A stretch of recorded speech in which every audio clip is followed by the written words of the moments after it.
8월 5일 수요일 경기도 정책 기자회견을 시작하겠습니다. 오늘 발표는 경기도 재정위기 관련 브리핑입니다. 발표자는 추미애 경기도지사입니다. 네, 오늘은 좀 심각한 위기 상황을 말씀드리지 않을 수가 없어서 급하게 기자회견을 잡았습니다. 기자회견이라기보다 도민들께 보고 말씀을 드려야 되겠다라는 생각이 들었습니다. 우선 무엇보다 이 폭염 속에 공사장에서는 안전을 우선해 주시고요. 또 지금보다 더 낮 기온이 올라갈 예정인데 공사 중지 등 안전 조치를 미리 취해 주시면 감사드리겠고요. 도민 여러분께서도 이 무더운 삼복 더위를 잘 이겨내시길 바랍니다. 시작하도록 하겠습니다.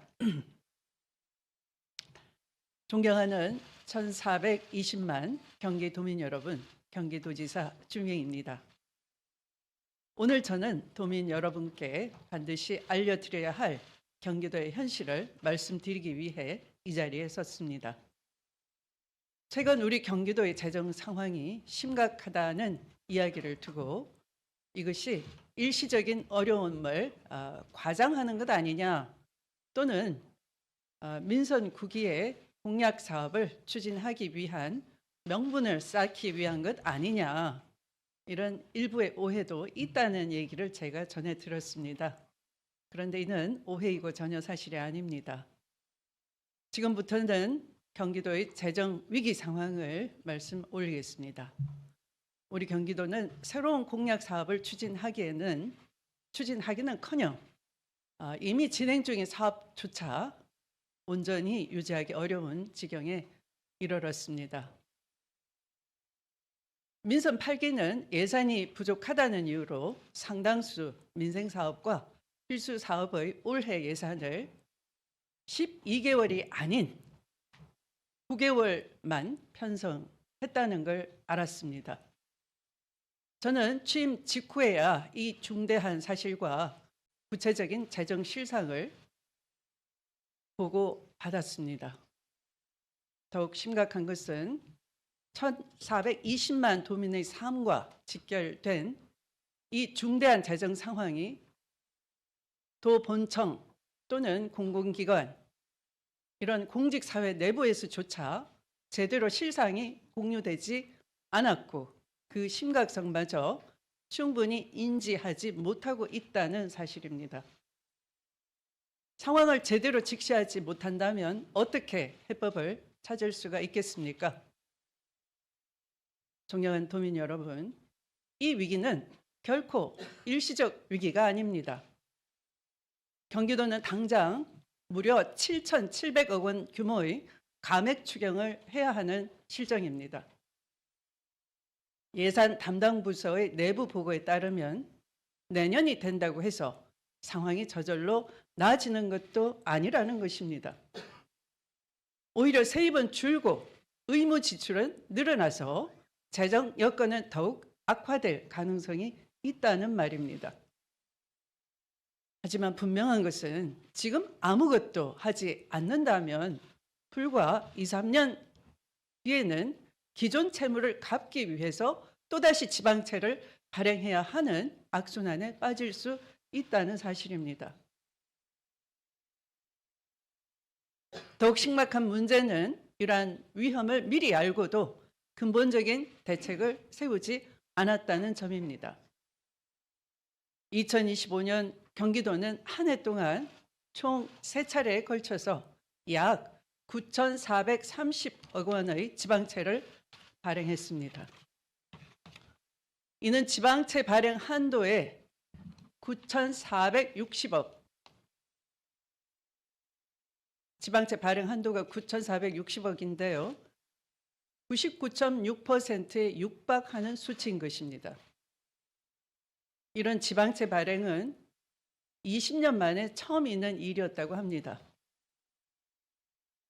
이것으로 부족해서 2025년 5월에는 용도가 명확하게 정해져 있는 기금까지 손쉽게 사용할 수 있도록 조례를 개정했다는 사실입니다.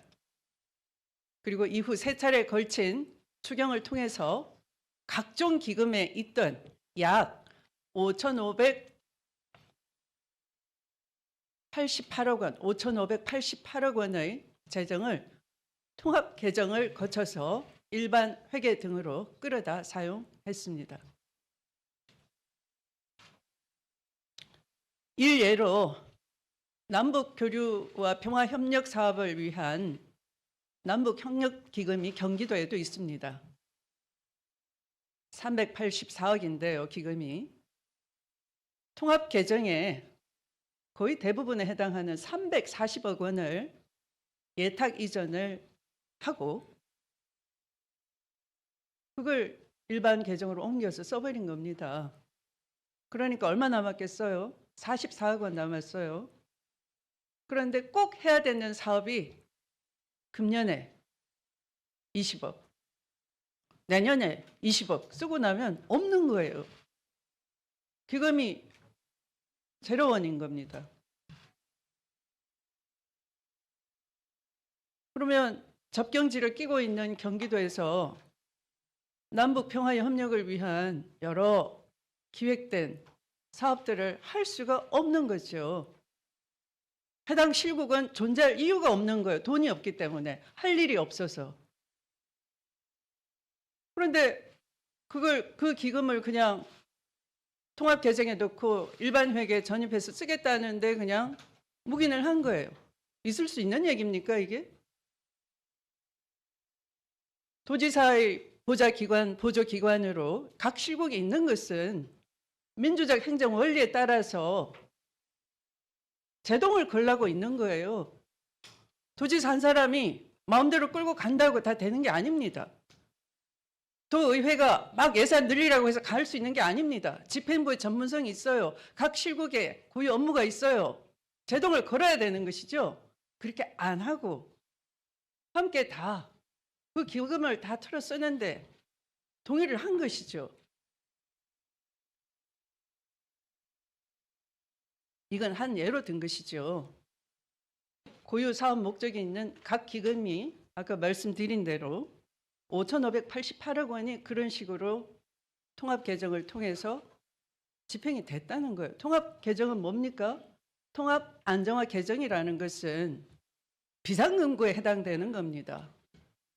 미리 취득세 등이 많이 거쳤을 때 통합 안정화 기금에 모아두고 정말 비상시에 쓰라는 것이죠. 비상한 목적을 위해서. 일반 계정에 그렇게 일반 예산 지출로 쓰라는 돈이 아닌 거예요. 그래서 기금도 다 고갈이 돼버린 겁니다. 지방채를 발행하고 각종 기금까지 끌어다 쓰고 이렇게 눈속임으로 당장의 위기를 넘겼지만 그렇게 하고도 올해 예산조차 온전히 편성하지 못했습니다. 말씀드린 바와 같이 9월까지 예산만 편성해 놓고 그러니까 지난해 예산안 통과시키고 금년 5월에 추경하면서도 그 추경 안에도 9월까지 예산만 포함됐다는 거예요. 그럼 나머지 석 달은 예산 없는 달이에요. 살림을 살지 않겠다는 거예요. 도정이 9월만 끝나는 겁니까? 10, 11, 12는 도정이 없는 겁니까? 이걸 뭐라고 해야 될까요? 미생 드라마 제목처럼 미생 예산, 미완 예산 아닐까요? 태어나지 못한 예산, 완전히 갖춰지지 못한 예산, 12달의 예산이 아니고 그냥 9달로 끝나는 미생 예산 아닐까요? 뭐라고 불러야 될지 모르겠습니다. 어처구니 없어서. 근데 그 대가는 고스란히 경기도민을 위한 민생 예산의 부실로 파악되고 있습니다. 제가 하나씩 대표적인 것만 예를 몇 개 들어 올리겠습니다. 노인 장기 요양 예산 약 1234억 원이 예산이 없습니다. 소아응급 책임 의료기관 육성에 들어가는 10억 원 예산이 없습니다. 반영되지 않았습니다. 친환경 우수 농축산물 학교급식 지원 예산 약 34억 원이 빵꾸가 났습니다. 없습니다. 경기도 산후조리비 지원금 약 80억 원이 예산이 반영이 되지 않았습니다. 도교육청 유초 중고등학교 급식비 지원 약 584억 원이 예산이 반영되지 않은 채 있습니다. 예산서에 그게 없어요. 가족 돌봄 수당 지원 약 14억 원이 없습니다. 농작물 재해보험, 지금과 같이 폭염에 농작물 폭염 피해가 엄청나지 않을까요? 예견되는 일 아닙니까? 올해는 엘니뇨 현상으로 극히 더울 것이라는 게 예상되지 않습니까? 재해보험 가입 지원 약 29억 원 예산 반영치 않았습니다.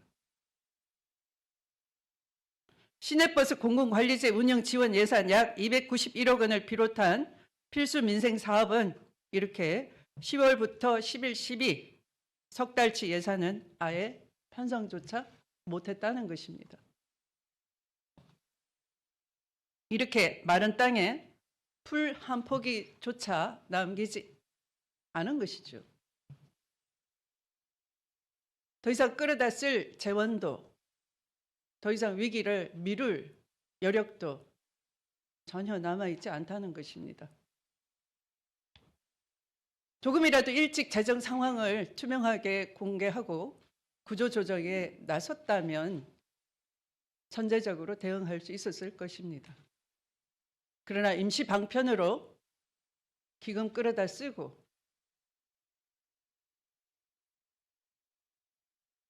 지방채를 엄청나게 발행하고 이렇게 위기를 가리는 동안 경기도 재정을 바로잡을 수 있는 골든타임마저 놓치고 말았습니다.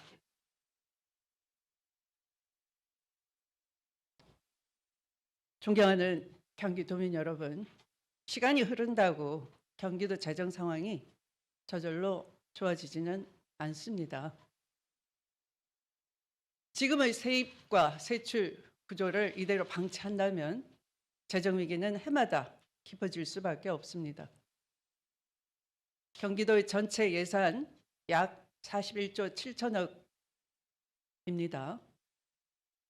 도가 정책적 판단에 따라서 자체적으로 활용할 수 있는 재원은 그중에서 10분의 1도 안 되는 약 3조 5천억 원에 불과합니다. 나머지 대부분은 복지사업, 국비 매칭 사업, 시군에 주는 조정교부금처럼 사용처가 정해져 있고 부담 규모가 이미 법으로 정해져 있는 돈들입니다. 많은 분들께서 우리 경기도가 서울과 마찬가지로 재정 여력이 충분한 지방자치단체 아니냐 이렇게 쉽게 생각합니다. 그러나 서울과 경기도는 세입 구조부터 근본적으로 다릅니다. 서울시는 개인과 법인의 지방소득세 등 비교적 안정적인 세입을 가지고 있습니다. 그런 반면에 우리 경기도는 지방소득세가 없습니다. 또한 경기도는 보통 교부세조차 받지 못하는 이른바 불교부 단체입니다. 중앙정부의 지원을 못 받는다 그런 얘기입니다. 전체 도세의 절반 이상을 부동산 거래에 따라 크게 변동하는 취득세에 의존하고 있습니다. 부동산 거래가 줄면 경기도의 재정 여력은 급격히 위축될 수밖에 없습니다. 실제로 경기도의 취득세 수입은 2022년 약 11조 원이었습니다만 올해는 약 8조 원에 불과합니다. 그러니까 30%가 감소된 것입니다. 그런데 그나마 기대했던 3기 신도시 개발에 따른 취득세 수입에도 적신호가 켜졌습니다. 왜냐하면 공공임대주택 비율과 LH가 직접 개발 방식을 직접 하겠다라고 하면서 당초 약 6,500억 원으로 예상이 됐던 취득세 수입은 2,300억 원 수준으로 65% 정도가 줄어들 것으로 보입니다. 신도시가 들었으면 경기도는 교통과 소방에 또 복지와 기반시설 확충에 막대한 비용을 부담해야 하는데 정작 개발에 따른 세입 확충은 기대에 크게 미치지 못하는 것입니다. 기업을 유치해도 마찬가지입니다. 경기도가 반도체를 비롯한 첨단 산업을 유치하기 위해 전력과 용수, 교통망 확충에 행정적, 재정적으로 막대한 자원과 투자를 해도 기업 활동으로 발생하는 법인 지방소득세는 시군에 기속되는 것입니다. 경기도는 단 한 푼도 받을 수가 없는 구조입니다. 이처럼 경기도는 개발과 기업 유치에 필요한 비용은 부담하면서도 그에 따른 세수는 전혀 확보하지 못하는 불균형한 구조에 놓여 있습니다.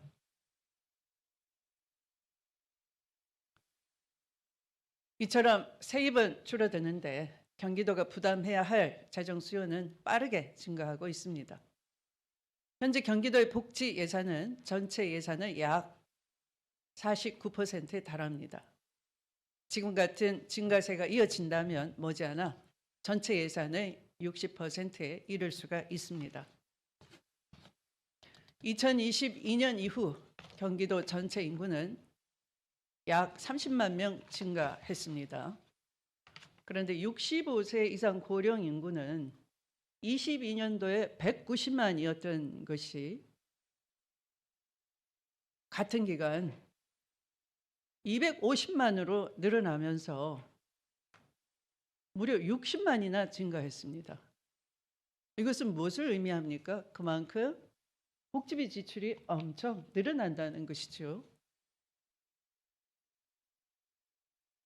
이렇게 5년간 고령인구 증가율이 연평균 6.8%입니다. 이것은 전국 평균 5.4%보다 1.4%나 높은 것입니다. 엄청난 부담이 증가한다는 것이죠.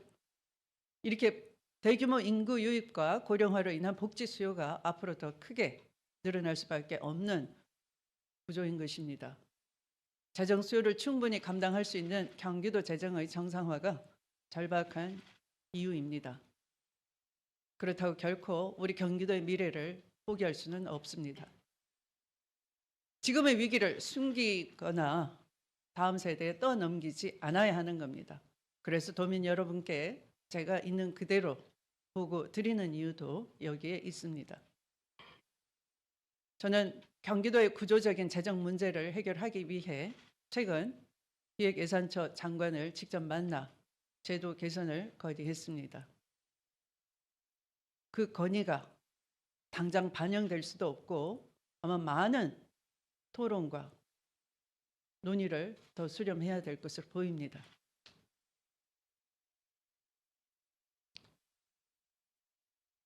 또한 경기도 의회를 찾아서 재정의 실상을 설명하도록 했고 또 지난번 도담소에서 도의회 의장단과 각 상임위원장들을 초대를 해서 함께 노력하고 위기 극복을 해내자 이런 공감대도 이뤄냈습니다.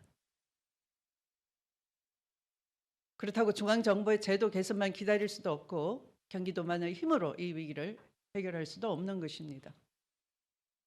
우리 경기도 의회와 31개 시군 또 1,420만 도민과 모든 공직자들이 원팀이 돼서 경기도 경제 공동체가 이 위기를 극복하기 위해서 현실을 올바로 직시하고 함께 힘을 모아야 할 때입니다. 이에 저는 오늘 2026년 8월 5일 이 시간부로 경기도 재정 비상 상황을 공식 선언합니다. 더 늦기 전에 재정을 바로 세우고 도민의 삶과 경기도의 미래를 지키기 위한 불가피한 결단인 것입니다. 도지사인 저부터 책임을 다하겠습니다. 도지사를 포함한 고위공직자부터 본을 보이도록 하겠습니다. 첫째, 도지사와 고위공직자의 각종 업무 경비를 감액하겠습니다. 불필요한 지출을 줄이고 강도 높은 세출 구조 조정을 즉각 시행하도록 하겠습니다. 둘째, 낭비성 예산의 편성과 집행을 전면 중단하겠습니다. 일회성, 선심성 행사와 불효 불급한 사업은 즉시 중단하거나 원점에서 재검토하도록 하겠습니다. 이미 불필요한 행사에 대해서는 중단을 지시한 바 있으며 이러한 행사에는 참석치도 않을 것입니다. 이와 함께 관행적으로 반복돼 온 각종 연구 용역과 민관 위탁 대행 사업도 그 타당성과 효과를 면밀히 재평가해서 추진 여부를 결정하도록 하겠습니다. 시간이 많이 걸리지 않도록 하겠습니다. 그래서 1분 1초를 아껴서도 깨알같이 현미경을 들이대면서 예산 하나하나를 짚어내고 토론하고 계속 여부를 점검하기에 시간을 보내고 있습니다. 다만 재정위기를 이유로 민생을 포기하지는 않겠습니다. 우리 도민의 생명과 안전, 취약계층 보호 등 반드시 확보해야 할 예산은 끝까지 지키도록 하겠습니다. 세 번째로 공직 조직의 체질을 근본적으로 바꾸겠습니다. 도지사 직속의 참모 조직부터 엄격하게 재정비하겠습니다. 모든 실국과 공공기관 간의 칸막이를 없애고 인력을 최대한 효율적으로 재배치하겠습니다. 사업의 필요성과 성과, 중복 여부를 원점에서 점검하도록 하겠습니다. 넷째로 우리 경기도의 세입 구조를 정상화하기 위한 제도 개혁에도 나서겠습니다. 재정 지출을 줄이는 것만으로는 위기를 근본적으로 해결할 수는 없습니다. 취득세 중심의 불안정한 세입 구조에서 벗어나 경기도의 위상과 역할 그리고 재정 부담에 걸맞는 세입을 안정적으로 확보해야 합니다. 지방 소비세 확충과 기업 유치에 따른 세수의 합리적 배분, 국고 보조 사업과 과도한 지방비 부담 개선을 국회와 정부에 강력히 요구하겠습니다. 존경하는 도민 여러분, 지금 경기도정은 지방자치의 존립과 경기도의 미래가 걸린 중차대한 갈림길에 서 있습니다. 재정위기가 하루아침에 시작된 것이 아닌 만큼 이를 바로잡는 데에도 적지 않은 시간과 고통이 따를 것입니다. 그러나 그 고통을 사회적 약자와 서민의 삶에 떠넘기지는 않겠습니다. 불필요한 곳에서 먼저 줄이고 더 큰 책임이 있는 곳에 더 많이 감당하도록 하는 공정한 재정개혁을 추진하겠습니다. 저부터 가장 앞에서 최선을 다하겠습니다. 경기도와 경기도의회 31개 시군이 함께 협력하여 해결하도록 하겠습니다. 1420만 도민께서도 함께 힘모아 주시기 바랍니다. 지금의 어려움을 미래 세대의 빚으로 넘기지 않기 위해 더 나은 경기도를 위해 새로운 전환점으로 만들도록 하겠습니다. 경청해 주셔서 감사합니다. 네, 그럼 이어서 질의응답을 진행하도록 하겠습니다.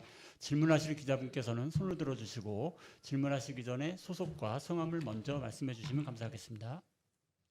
네, 이 앞에 계신 기자분 마이크 좀 갖다 주시죠. 네,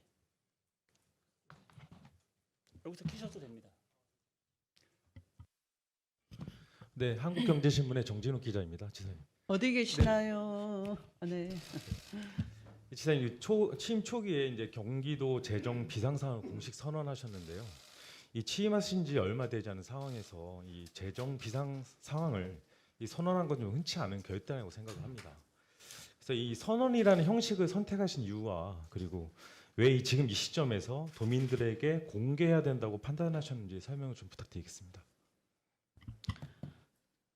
우선 이 도정을 집행하는 데 있어서는 예산 없이는 도정이 돌아가지 않겠죠. 그리고 도정의 방향은 이 빌딩 안에서 빌딩을 위하여 경기도 본청을 위하여 도정을 수행하는 게 아닙니다.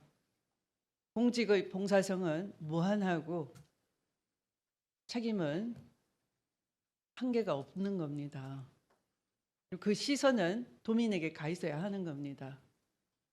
그런데 지금까지 도의회와 이 도집행부 간의 시선에만 머물러 있었던 것 같습니다. 예산이 도민을 위해서 올바로 집행이 돼야 됨에도 불구하고 그러지 않은 면도 많이 발견이 됐습니다. 그래서 제가 이 도정을 정확하게 공개하고 재정 비상 상황을 함께 극복하자라는 그런 불가피한 결단을 하게 됐습니다. 네, 추가로 3열의 끝쪽 기자분. 네, 중부일보 이지은 기자인데요. 네. 지사님께서 세출도 말씀하셨지만 세입구조 불균형을 말씀하셨는데 구체적으로 세입구조를 어떻게 변경해야 되는지가 궁금하고요. 이와 관련해서 이제 그 지사님께서 그 반도체 법인 지방소득세 계속 말씀하셨는데 뭐 공감하는 부분도 많지만 일부 시군에서는 조금 그 해당 시군에서는 좀 반발하는 그런 것도 있는데 어떻게 좀 설득이 진행이 되고 있는지 궁금합니다. 우선 아까 말씀드린 바와 같이 이 반도체 부분에 있어서는 반도체뿐만 아니라 경기도에는 많은 법인 기업이 있죠. 네. 그런데 법인의 이득, 영업이익 뭐 이런 소득이 발생하면은 당연히 그 기초 환경을 제공한 인프라를 제공한 도민들의 행정을 위해서 세수가 거쳐야 되는 겁니다. 서울시나 광역 다른 시는 그런 법인 소득세가 세수로 잡힙니다만 도는 경기도를 비롯해서 도라고 명칭이 돼 있는 자치단체는 법인 소득세가 없습니다. 이게 시군세로 잡혀 있습니다. 우리 세수 기반이. 그런데 이런 것은 예를 들어 과거 개발 시대에 그러니까 경기도가 이제 개발 시대에 신도시가 계속 생기고 할 때는 취득세만으로도 감당이 됐습니다. 그런데 이제 개발 시대가 아니고 어떻게 보면 효율의 시대인 겁니다. 그리고 우리가 기업을 유치를 하는 것도 새로운 신산업, 첨단 산업 쪽으로 자꾸 경기도가 가지고 있는 교통 인프라나 이런 인재에 있어서의 풍부한 인재, 고급 인력 이런 장점으로 고부가가치 첨단 산업 쪽으로 가고 있지 않습니까? 그러니까 과거 개발 시대의 팽창 시대의 생각으로 취득세만 가지고 경기도정을 펼치라 하는 것은 걸맞지 않은 거예요. 경기도의 역할과 위상이 안 맞아요. 경기도의 살림의 규모에도 맞지 않아요. 그래서 과거 개발 시대에 전제했던 취득세수만 기반으로 하는 경기도는 이제 끝났다라는 거죠. 그래서 그걸 중앙정부와 상의를 해가는 중이고 이것은 여러 방식이 있는데 그냥 시군의 이익을 건드린다 이렇게 좁게 번역하시면 안 돼요. 해당 시군도 역시 그 인프라는 경기도와 통합적으로 유기적으로 연결되지 않으면 할 수가 없는 거예요. 예를 들어 볼까요? 최근에 도민청원 1호가 뭐였습니까? 남부광역철도였죠. 그러면 그게 다 수용성 평호의 이른바 반도체 도시들을 지나가는 곳이에요. 그것은 광역적으로 기반을 조성해야 되고 경기도도 비용 부담을 해야 되는 광역철도예요.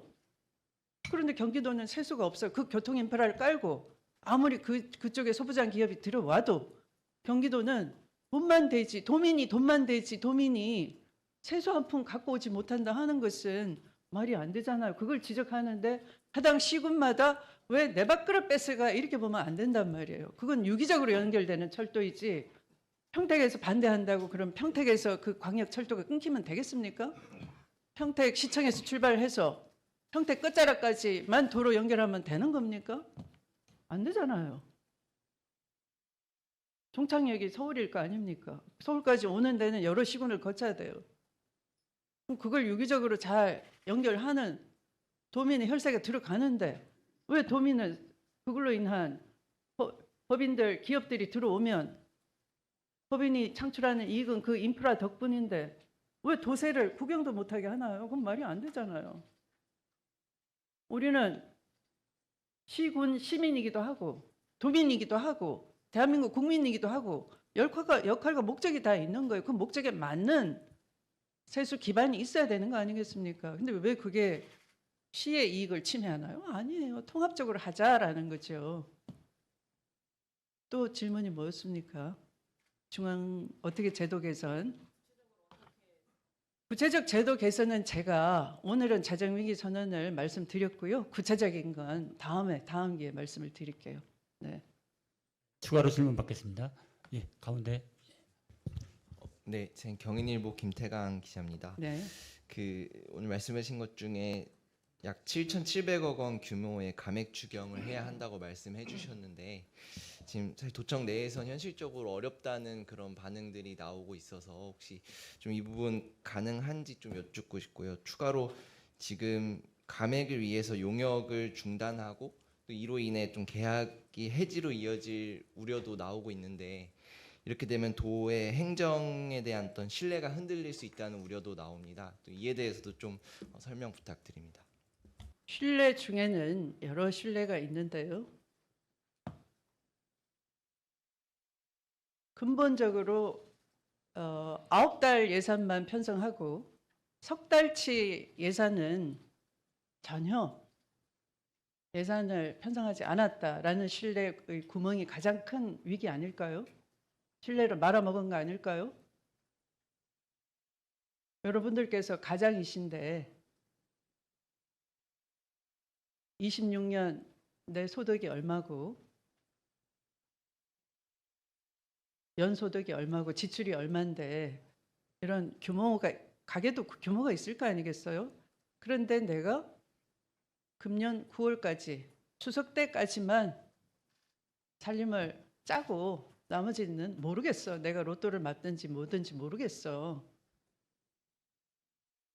이렇게 생각하고 가게를 꾸리는 가장이 있을 수가 없듯이 도민 세금 받아서 도민을 위한 도정을 꾸리면서 집행부나 도의회가 석 달간 살림은 설계를 하지 않았다. 반영을 하지 않았다. 그것만큼 더 큰 신뢰의 위기가 어디 있습니까? 그런데 용역 중단은 불가피한 조치예요. 왜? 돈이 없기 때문에.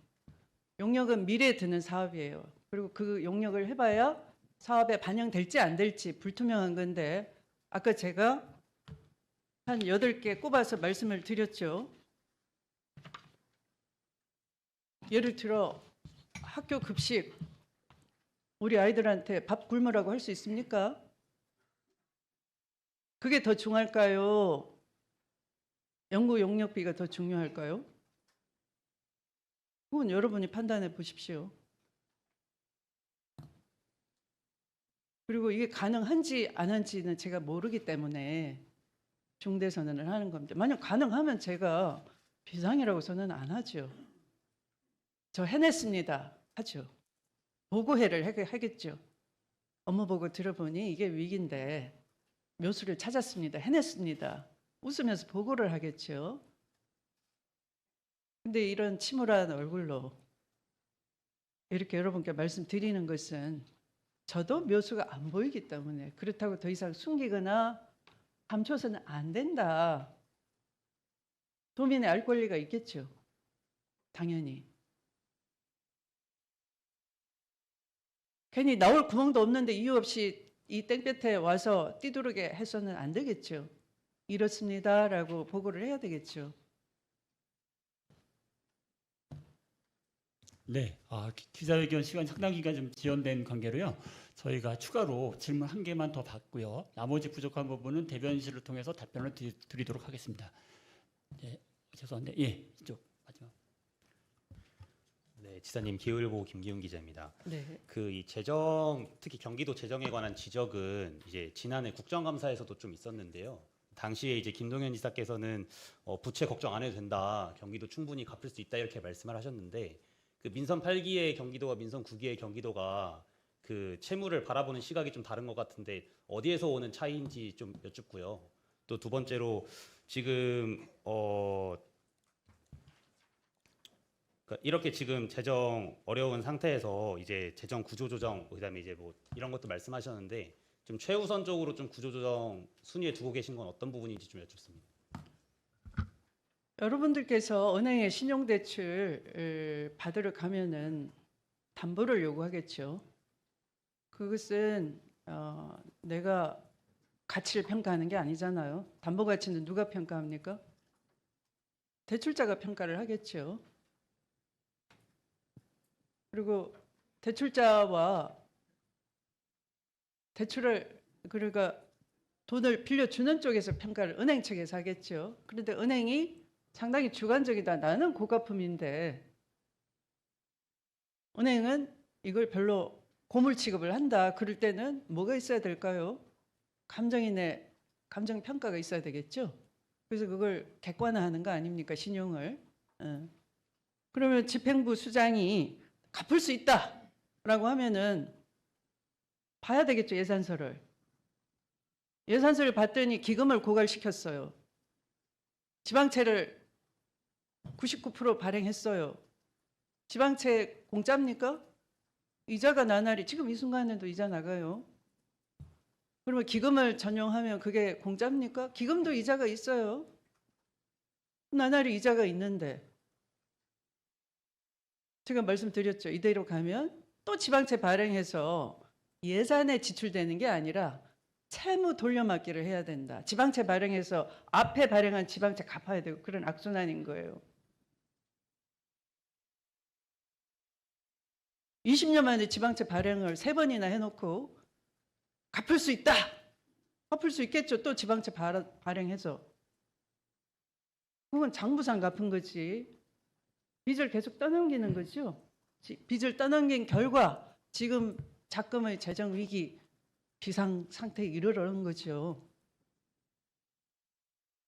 갚아야 될 돈 안 갚아가지고 이 지금 7조 속에 여기 들어와 있어요. 7조의 채무 속에. 갚지 않았기 때문에 7조 속에 들어와 있는 거예요. 지방채 발행한 것도 이 7조 속에 들어와 있어요.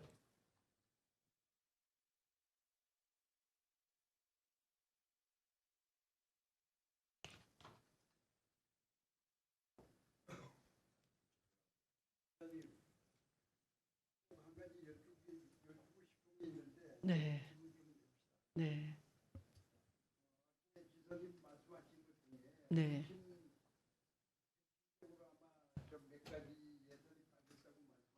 네, 그렇습니다. 네.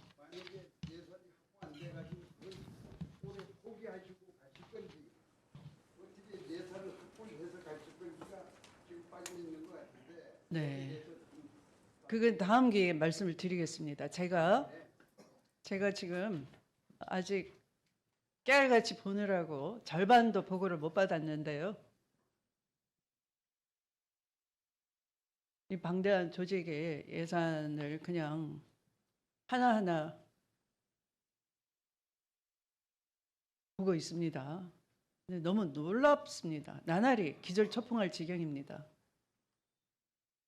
그리고 조직이 너무 방대하고 그 기능과 직무가 뭔지 애매한 조직도 있고 이미 평가를 성과나 과업평가를 하자면 불가능하거나 불필요하거나 아니면 이미 달성했거나 하는 조직도 보입니다.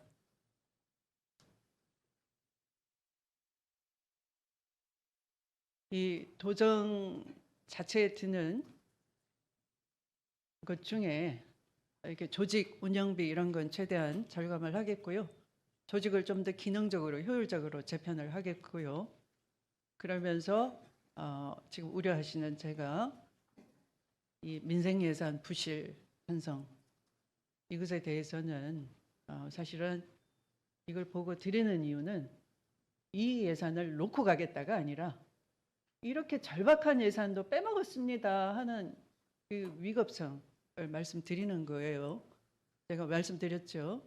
민생, 안전 이런 예산은 보정의 가장 중심이기 때문에 이 중심으로 예산을 자편을 해야 되겠죠.